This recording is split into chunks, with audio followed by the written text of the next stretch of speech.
Les amis, salut, coucou, bonjour et bienvenue pour cette nouvelle vidéo du jeudi du dirigeant.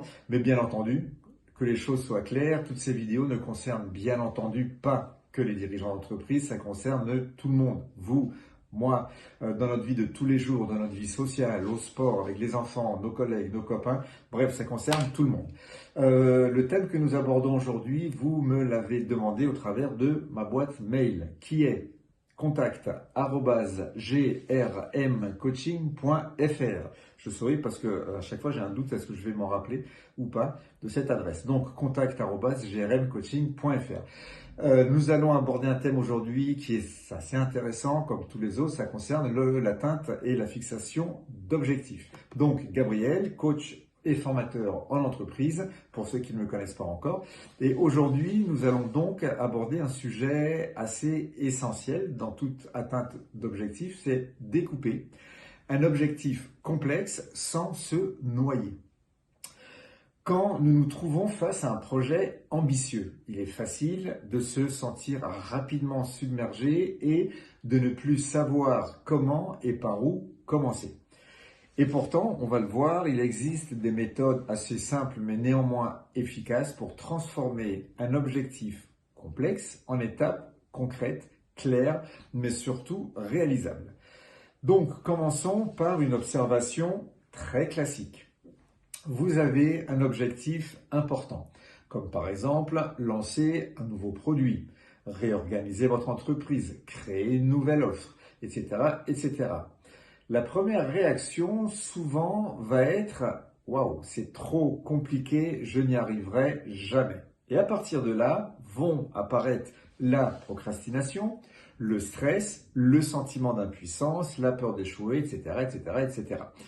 C'est exactement ce qui se produit lorsque l'on ne sait pas découper un objectif qui, apparemment ou réellement, est complexe. Mais il existe une solution. Transformer cet objectif en étapes concrètes, le transformer en étapes progressives et surtout le transformer en étapes mesurables. La première étape consiste à clarifier votre objectif final. Qu'est-ce que je veux? Quand? Quoi? Comment? Qu'est-ce que vous voulez vraiment atteindre? Il est important que cet objectif soit précis, qu'il soit mesurable et qu'il soit surtout orienté résultat. Par exemple, au lieu de je veux développer mon entreprise, qui est très floue, dites plutôt, je veux augmenter mon chiffre d'affaires de 20% d'ici 6 mois.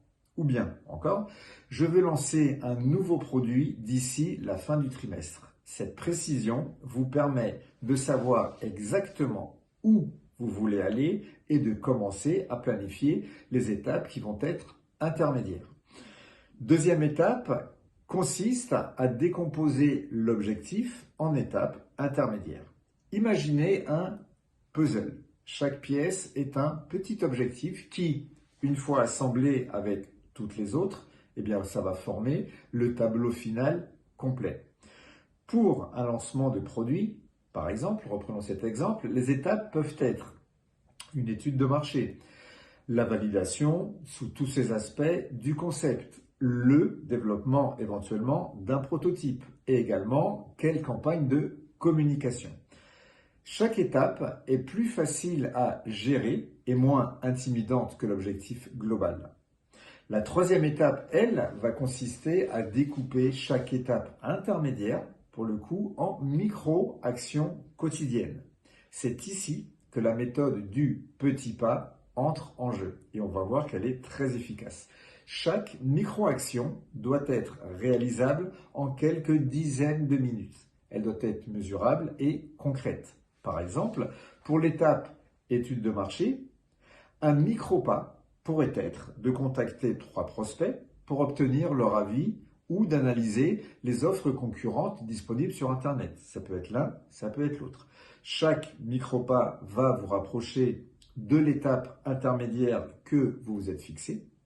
Et chaque étape intermédiaire vous rapproche, elle, de l'objectif final. Un autre point clé va être la priorisation. Même en découpant votre objectif, il est facile de se perdre dans les détails si on n'est pas attentif. Pour rester efficace Eh bien, c'est simple. Classez vos étapes et micro-actions selon leur impact sur le résultat final. Commencez par ce qui a le plus de valeur et concentrez votre énergie sur toutes ces actions prioritaires. Vous mobilisez ainsi votre créativité, votre capacité à résoudre des problèmes et votre persévérance de manière stratégique. Votre stratégie va être également très importante. Prenons un exemple concret. Nous allons imaginer que, par exemple, vous souhaitez lancer un nouveau service. Si vous essayez de tout faire en même temps, l'aspect marketing, le développement, l'aspect financier, les campagnes de communication, vous allez tout simplement vous submerger et vous risquez de ne rien accomplir efficacement à vouloir être partout en même temps. En revanche, si vous découpez chaque domaine en micro-actions, vous pouvez avancer et de façon structurée. Rédiger la proposition commerciale, contacter un partenaire potentiel, par exemple, et aussi créer un plan de communication, et ainsi de suite, etc., etc. Ainsi, vous gardez le contrôle, vous réduisez le stress et vous augmentez vos chances de succès. Alors également, un autre aspect qui est important, c'est l'évaluation régulière des progrès. Où j'en suis, pourquoi, comment. Prenez le temps de faire le point sur ce que vous avez accompli, ce qui a fonctionné, ce qui peut-être doit être amélioré, ce que vous devez modifier. Éventuellement, cette pratique, elle va vous permettre de rester lucide, d'ajuster votre plan si nécessaire, si des ajustements sont utiles, et surtout de renforcer votre motivation. Vous transformez ainsi un objectif complexe en une série de succès visibles, ce qui va nourrir votre confiance et votre persévérance, et mis bout à bout, ces succès visibles aboutissent au succès final. Et enfin, souvenez-vous que découper un objectif complexe ne signifie surtout pas simplifier vos ambitions. Elles restent les mêmes. Et bien au contraire, cela vous permet de les atteindre plus efficacement en mobilisant vos compétences et ce, de manière progressive. L'adaptabilité, la créativité, la capacité à l'effort, l'apprentissage, les résolutions de problèmes, etc., etc. Donc, chaque micro-action va être un pas vers votre succès et va construire le courage nécessaire qui va vous permettre d'affronter les défis suivants. Donc, pour mettre ça en pratique, le plus vite possible, prenez un objectif qui vous semble intimidant, parce que trop gros. Notez votre objectif final avec précision, précisez-le. Décomposez-le en 3 ou 5 étapes intermédiaires. Puis pour chaque étape, définissez des micro-actions à réaliser chaque jour ou bien chaque semaine. Engagez-vous à effectuer tout ça au moins, par exemple, au moins une micro-action dès maintenant, dès le départ.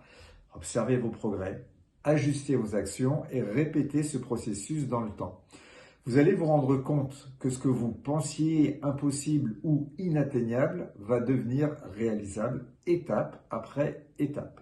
Donc, pour conclure, ne laissez jamais la complexité ou la taille d'un objectif ou son apparence vous paralyser.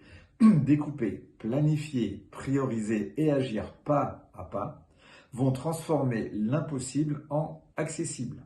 Chaque micro-action va vous rapprocher de votre objectif, va renforcer votre confiance et va construire votre courage en augmentant votre confiance en vous. Donc, choisissez dès aujourd'hui l'objectif, coupez-le et faites surtout le premier pas. C'est ce dernier, c'est le premier pas qui va déclencher le reste et qui va vous mettre en mouvement vers votre réussite. Voilà les amis pour aujourd'hui. Je vous souhaite une excellente continuation. Merci d'avoir échangé ces quelques minutes avec moi. Bon, en fait, vous n'avez rien échangé, mais merci d'avoir passé quelques minutes avec moi. On se retrouve jeudi prochain pour un prochain webinaire. Le jeudi du créateur, du dirigeant, mais pas que, on l'a bien vu. Je vous souhaite à toutes et à tous une excellente continuation. Mon mail contact@grmcoaching.fr. Prenez soin de vous les amis et à très très bientôt. Salut, bye bye.